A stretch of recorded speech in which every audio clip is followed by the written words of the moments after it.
Excuse my appearance. I just came from dropping children off at school. I wanted to touch on a topic about when an argument goes too far.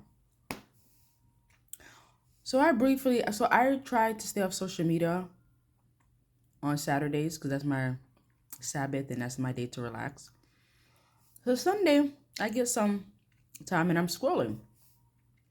Someone had sent me something on my WhatsApp talking about some Nicki Minaj and Megan were feuding. So I'm like, okay, all right, nothing to see here. So I didn't even click. So then when I go on Instagram now, I see Nicki Minaj was like, oh, go dig up your mom from the grave, something of that sort. Megan's parents are dead. I should say deceased. And I'm thinking to myself, what would compel someone to be that angry that you have to resort to speak of their loved one that is deceased? When I used to argue, I would say some hurtful things. I'm not going to lie. But I never have I told someone or wished somebody would die. Now, I will say I have a habit. If they get me upset, not when they're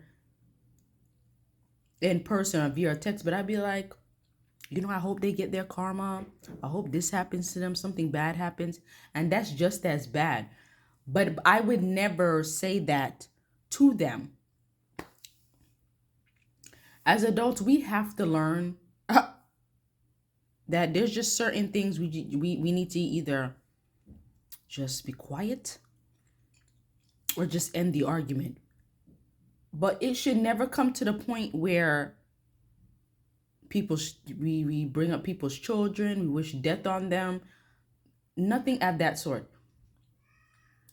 I'm very disappointed in Nicki because I've listened to Nicki's music since 2009. And to see her behave like this, I'm looking like. Then she fails to realize that she has a son.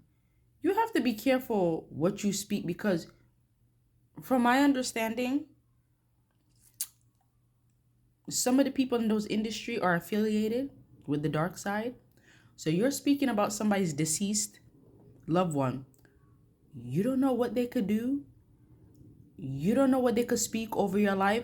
I would hope Megan doesn't go that route, but you don't know, especially when you lose two parents.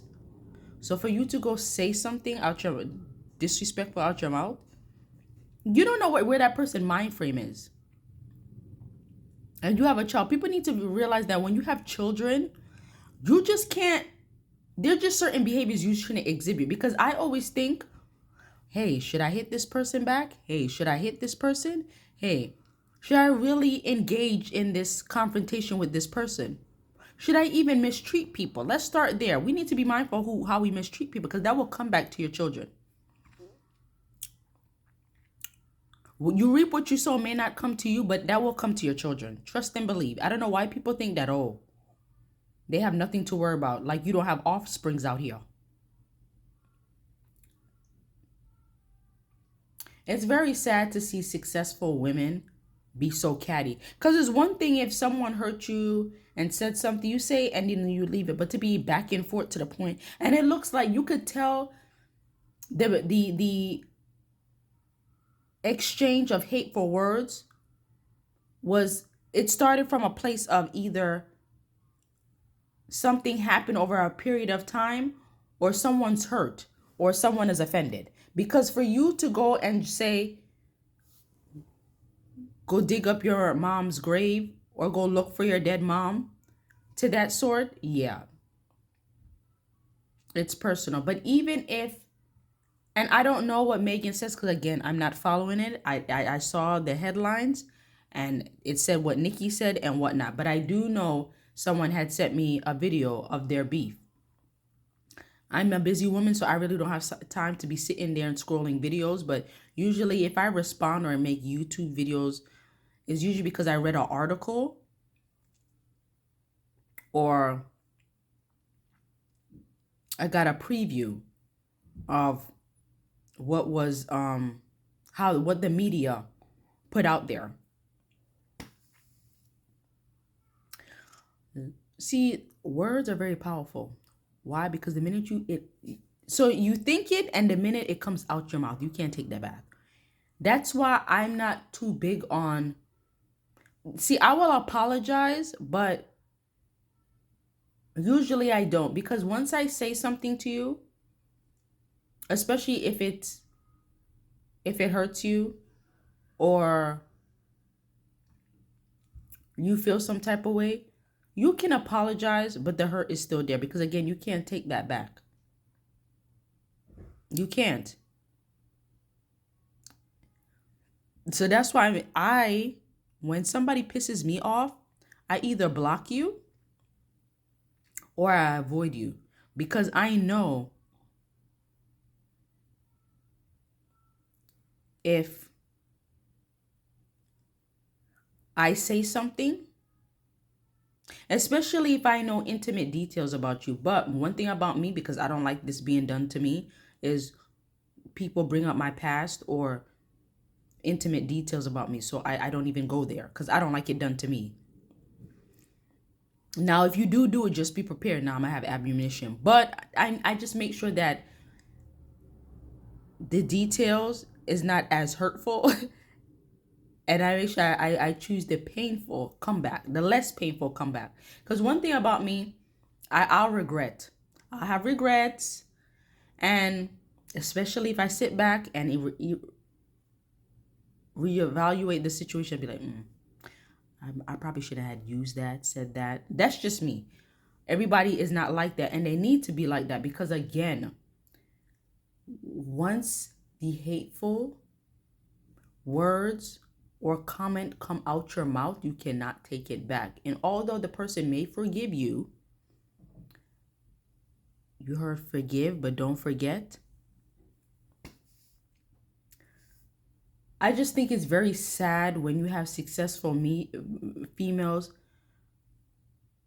attacking one another, and it's like, we're successful. How not uplift each other?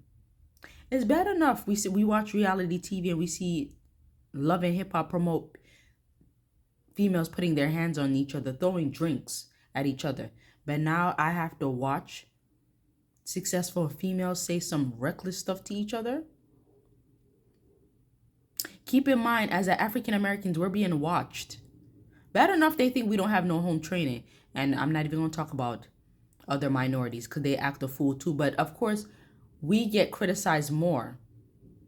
So instead of collaborating with each other, uplifting each other, be like, hey, let's have this beef behind closed doors. Because it's sad when social media gets a hold, or paparazzi gets a hold of the beef. They should not.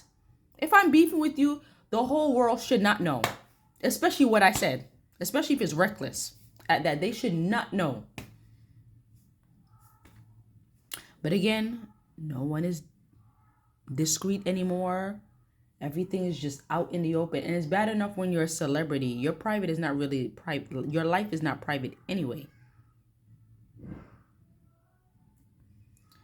I'm hoping the two can put this behind each other. Nicki Minaj don't have time to be beefing with anyone, because now you went from Cardi B to now Megan. So Nicki is not looking too good for you. It's not. Because now you're beefing with two women. You're beefing with two women. Like, you already accomplished a lot. So I don't even feel like you should waste your energy for females that's only been in the industry for less than 10 years. You know what I'm saying? So you already made your mark. And what people have to realize in the entertainment industry, like, other people can shine too. You made your mark, now step away for the other side. And you could shine also. Look at Little Kim. She don't care what nobody have to say about her, because she already knows she's an icon. So it don't make sense for her to sit there and be beefing with anybody. For what? She already made her mark. Now, Some people might not like her new music. Some people might think that, oh, she's not all of that because there's newcomers in, but she's an icon. Whether y'all like it or not, she's an icon. Queen Latifah don't have to beef with nobody. She's been out since the 80s. What are we beefing for? I already made my mark. So if you have to start being nasty to validate your talent, or I guess to make it known that you're the ish, then you have low self-esteem. Not only do you have low self-esteem, it shows what type of characteristics you have. So you could be beautiful, but you're ugly. Because for you to talk about somebody, and I really don't care to know what could have been said or what drove Nicki to say that, but it got too far. Because once you're going back and forth, somebody should have just been like, hey, say what you have to say and end it. But once it starts getting personal, yeah. And the thing is, I noticed that Nicki has a habit of being a mean girl. And that's a no. Not in your 40s, though. Leave that mean girl behavior in your 20s. And I don't even think you should have a mean girl, period. But when you're young, hey, it is what it is. Feel free to comment, but I just feel like there's just certain arguments is not worth having. It's not even a waste of it. Especially when you're successful, you have money, you have children. Your time should be elsewhere, not bickering with somebody else. What happened to uplifting one another? Like, what happened to that? Everybody's just so uptight and want to be nasty. That just goes to show you that people that are successful with money, they have problems just like us. They're not exempt because we're looking at it online. Thank you for listening.